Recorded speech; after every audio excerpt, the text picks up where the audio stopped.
Alright, let me see if I can get this set up real quick here. Alrighty. Hey everybody, Super Tony 5111, or 5111, making another response video.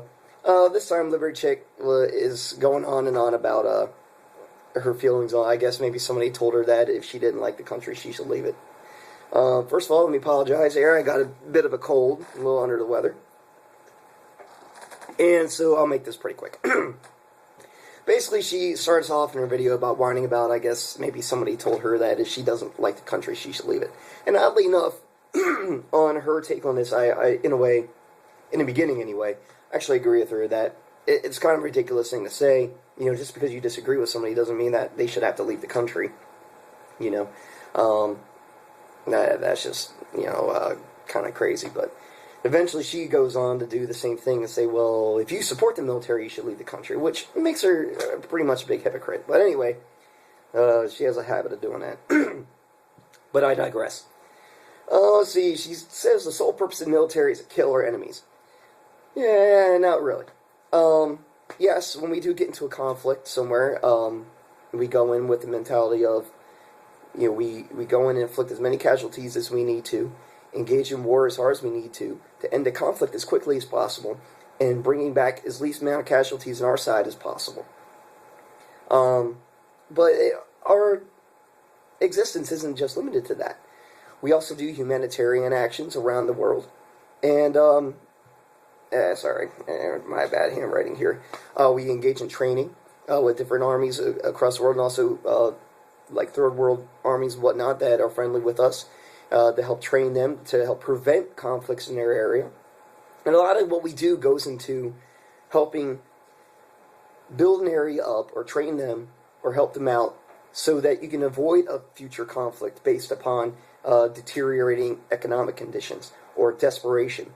You can look at, say, post-World War I Germany, where, you know, World War I happened, all this havoc was wreaked across Western Europe. And then it was like, hey, you got all these reparations to pay. Oh, and by the way, your country's in rubble right now. Which eventually led to really bad economic conditions. And to the point where they're looking for somebody who they thought had the answers. And of course they ended up electing, you know, Adolf Hitler, who, you know, at the time brought a degree of pride back to their country. But was also a really horrible person. That was brought into power out of really desperation. And I think we learned that lesson after World War II, and when we had the Marshall Plan and we helped rebuild Western Europe, so that they wouldn't be in that same condition as, like, say, Germany was after World War I, where they would have that sense of pride where they can rebuild the stuff that they had and be able to function.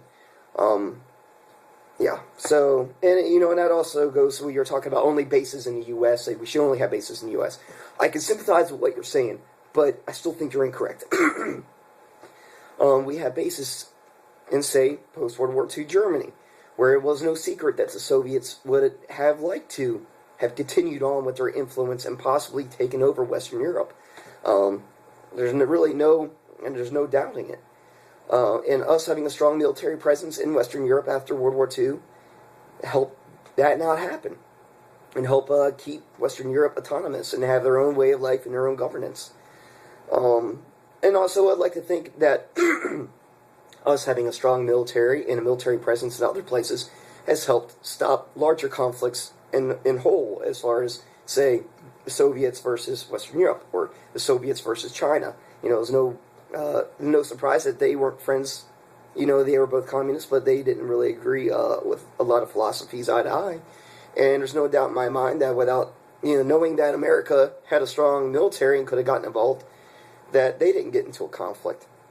Which, as we've seen over the course of history, smaller conflicts have a tendency to escalate into larger conflicts until more and more people are involved, and before you know it, it's a big, ugly mess.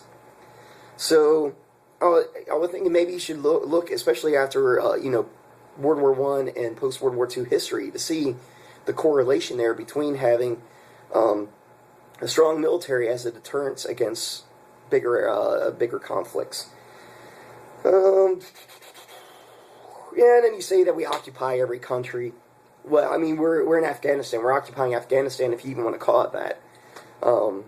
We're not really, we're getting out of Iraq. We're almost done with Iraq. So what other countries are we occupying, Liberty? Or please, inform me. Occupying. What countries are we occupying right now? Because if you use a classical definition of the word occupy, you're clearly in the wrong. And once again, you really have no fucking clue what you're talking about. Yada, yada, yada. Military not for humanitarian efforts. Once again, that ties back into if a place is in a crisis and you help out, not only are you building your own reputation and building cooperation between the two countries, but you're also helping people out, which in the long term helps prevent future conflicts. And sometimes it's the right thing to do. Japan, when they had that nuclear the issue with their plants after the earthquake, yeah, we helped out. That's a human thing. I mean, how could you not want to help somebody out in a time of need?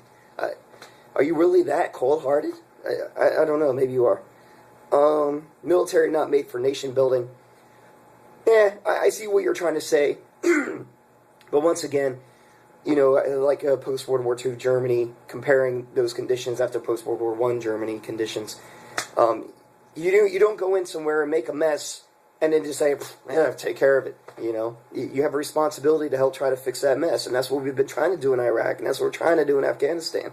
And it doesn't always work out ideally or perfectly, but that's what we're trying to do, is not leave it a bigger mess than what we found it. And of course you lead on stealing money from your paycheck. No one's stealing money from your paycheck.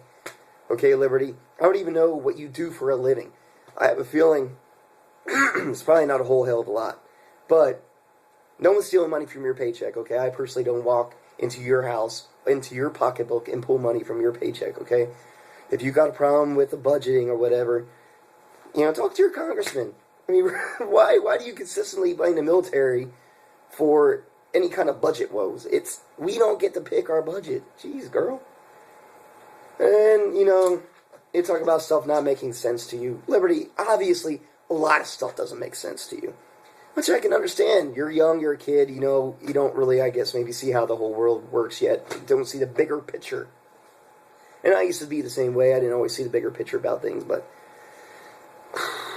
you say not a whole lot of stuff makes sense to you. Well, that's pretty evident from what you're yapping about. So, in conclusion, I just wanted to make the video. Oh, yes, almost forgot my other point. He also called me a Nazi in another video, saying that what I do and what I think is just like the Nazis, the exact same thing. You know not a damn thing about me, Liberty Chick. You don't know who I am, what I do, what kind of person I am. Who do you get off calling anybody a Nazi? I mean, is that your arguments are so weak that that's what you have to dip down to? The level you have to go down to is just, I just disagree with somebody, so I'm going to call them a Nazi. And if that's how you feel, then you know what? You're a effing idiot, but anyway, and if you don't like it, you can tell Alex to come down to Virginia and try to beat me up. I'd be more willing to engage him in that behavior. So, anyway, once again, Super Tony 5111 signing off. Y'all have a good one. She's stupid.